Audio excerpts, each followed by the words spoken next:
It's not magic. It's Walgreens over there. They need to hire me. Do you like the video I did about Randy Travis at the grocery store? That was a video about the here and now, the world right in front of me, right at that moment, right there. This is a more broader scope video. I don't want to talk about the fact I was at Elon University, my third week homeless, receiving care at the appropriate level. Someone who was there who said, "We understand you're here. It's awful that you're in this situation.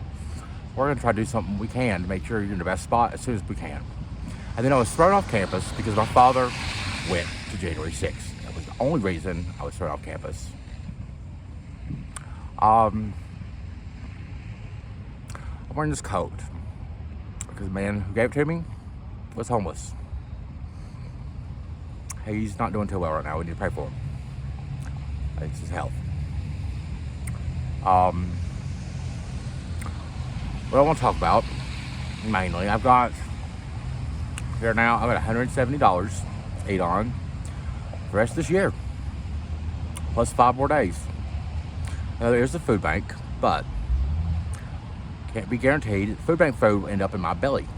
It's usually shared with somebody who has a kitchen, and sometimes, many times, I have left the food bank food because I've had to leave for whatever situation, because I have no safe and consistent place to go. So if you're seeing this and you're like, "Is Nate homeless in the snow on his 458th day?" Plan on seeing a lot more of this, because Denver is predicted to have a lot of precipitation this winter, and it's going to be cold every day. This is my third winter homeless. But I want to talk about, sometimes it feels like I'm going to drop dead, like when my heart quits beating for several beats. It's just like, I hope I'm not on a scooter when it does that, because I don't know if I can control the scooter when it happens. What I want to talk about, I came to Walgreens to get some things I needed, but we need the truth out of my dad very badly. But I'm going to tell you what is on my mind. When I was made homeless in 2016, Thanksgiving, that roughly coincides with about the end of the first trimester of when this 7-year-old boy was being conceived and growing into a baby. So, I know I've had like almost an entire year to think about this, and now I'm kind of like sharing these thoughts with everybody. So we need all eyes on this. We need to know where the hell my dad is. Nobody can figure that out. Nobody cares enough yet. Nobody's able to see clearly, as I can, that it is not pointing to that my father had a baby. And it would be great if he did. It would be challenging. And that was the first, mode I went through. It was like, well, and that's what my aunt on my mom's side was just all about. It was probably that baby. Probably had a baby.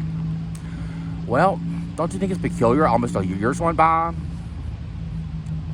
since he told me he was going to sleep with a 7-year-old boy, and definitely did. Several times. Doesn't have a bank account. I'm not going to go through every little nook and cranny of what's a red flag, but I'm telling you, there's so much there. If my dad fathered a child in 2016, it would be great if he would just say, "Hey, it happened." It would be a lighting up the life. Like when my brother Andrew was born, when my cousins Rachel's, I got 2 Rachel cousins from either side when they were born. When somebody's born in the family, everybody gets happy. Doesn't that happen to your family? I'm a gay man. Not supposed to be a leader of family, really. But I just have to be, because nobody else is doing the job. I'm homeless. I'm the only one that cares. So much stuff. But let's talk about that. So one argument is, if he, maybe homeless to push me out of the nest in a way. I was 27, I think, when that happened. 28. That's not really moral. So, like, all the stuff I'm planning on doing with making sure every institution he's ever been affiliated with knows the full truth of full-time Acosta and makes their decision on whether he needs to stay recognized or not. I don't think his art belongs anywhere in McDowell County. Chrissy Leader, like super Chrissy, little Chrissy, is not a leader when she said she would help bring me out of homelessness with a hotel room for a month that would bring me out of homelessness. And she fondled that in front of me, and then she dropped it. And then she blocked me, and she thinks there's no going to be a consequence. Back to my dad. So one argument that is in my head is if my dad was going to have a baby, he knew it was going to happen when he made me homeless. If that was the case, and the reasoning be there's, more mouths to feed, all that kind of stuff. My dad and I were on okay terms before. It was really kind of a thing that happened with Uncle Mike. It was not really just me. It wasn't not all continuous pressure between me and my dad. It was there with the presidential election, because I don't know. I mean, like, we just waiting on boomers to fix things. I got this coat from a man who used to be homeless, who's Gen X. I got these snow boots from the same man, not Michelle Fry. We keep waiting on boomers to fix things, and Donald Trump said, I alone can fix it, and then he made January 6th. Well, Donald Trump lost me completely. It was like everything after he said, grab my pussy, it was completely gone with me. And that was it. That was it. There was never, ever a reconsideration. He was completely gone from me ever taking him seriously, or respecting him in any way at all, ever. And then my dad just made January 6th lied about it. That happened way after this event in 2016. So what I want to tell you is, I've had almost a year to think about everything I know. Nothing is ringing true to this child is my half brother. Not a lot of it's lining up that way. It doesn't feel that way. This baby does have a different last name, which I know doesn't fully answer anything, but the fact my dad doesn't have a bank account is peculiar.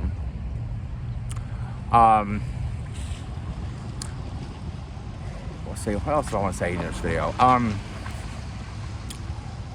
Really, it's just everything points to something intentional, dark, secretive, something he did not want me to know, that I already found out too much.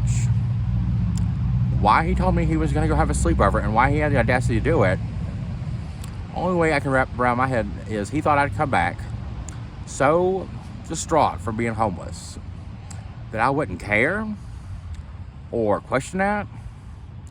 I wanted to tell the owner of the property we were house sitting, did you know this is going on?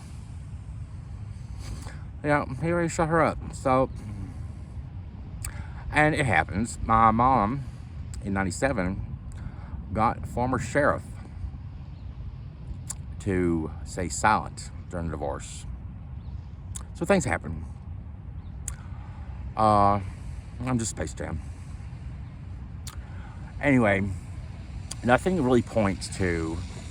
My dad was so always very, very judgmental and preachy and just thought the worst of people that had children out of wedlock. And funny thing about my mom, calling herself a self-proclaimed keeper of all knowledge, and now she can't remember what Walgreens is. She kind of has a reasoning to think that maybe the same kind of situation happened to my dad. He's so preachy and judgy on that. And then I don't think it was an accident. And I don't think that this baby is my half brother. But also, I'll tell you this, in 2016, about this time this kid was born, my dad was dating 2 women. One of them was 27 years old, or 25 years old, 2 years younger than me, I think. She was a mother of 3 already, and took naked pictures of her, got the receipts. Never going to expose that, because that is not fair to her. I wouldn't do that. That ain't right. But I have it. My dad is, I know he's a computer, and he laughed about that. He ain't laughing now.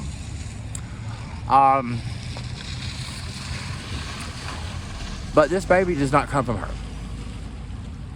I know that. And the other woman he was dating is his age. And she is far away from this. I don't think she has any knowledge of what's going on. I talked to her a little bit. She's a good woman and I love her. Always will.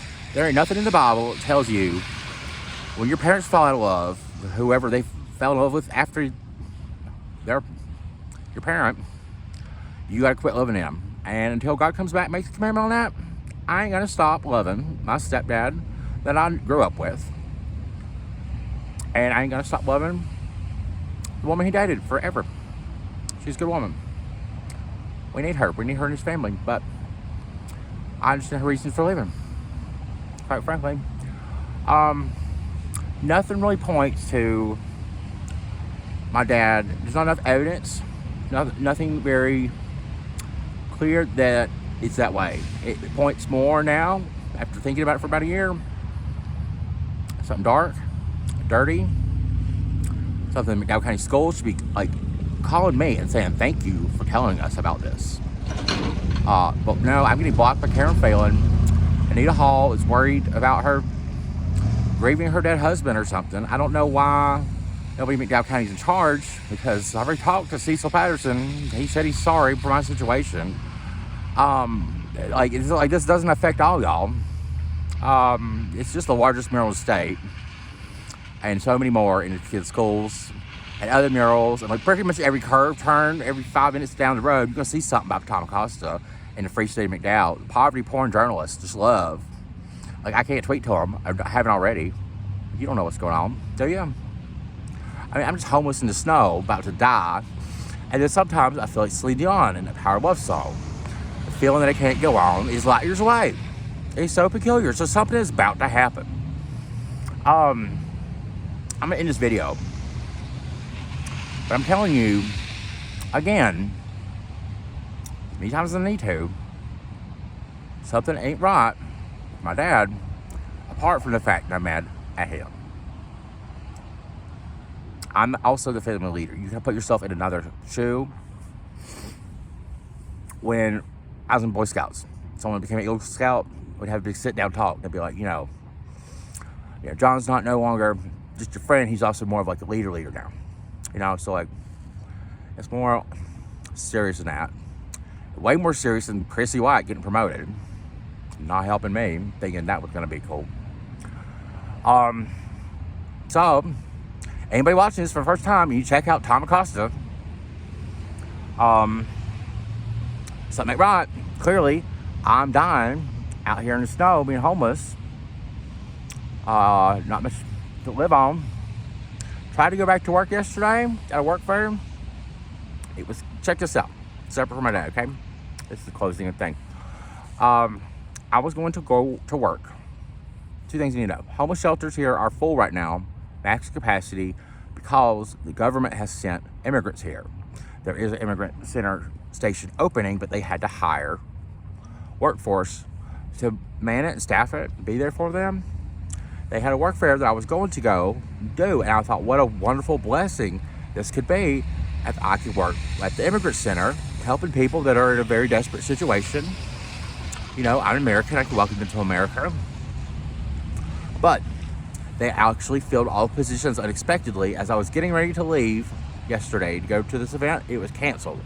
So I already tried to go back to work again yesterday. I have to survive whether I have food in my belly or not. A lot of times I just don't. So that's also going on. I tried to go back to work, but I never, I had to go obtain my documents.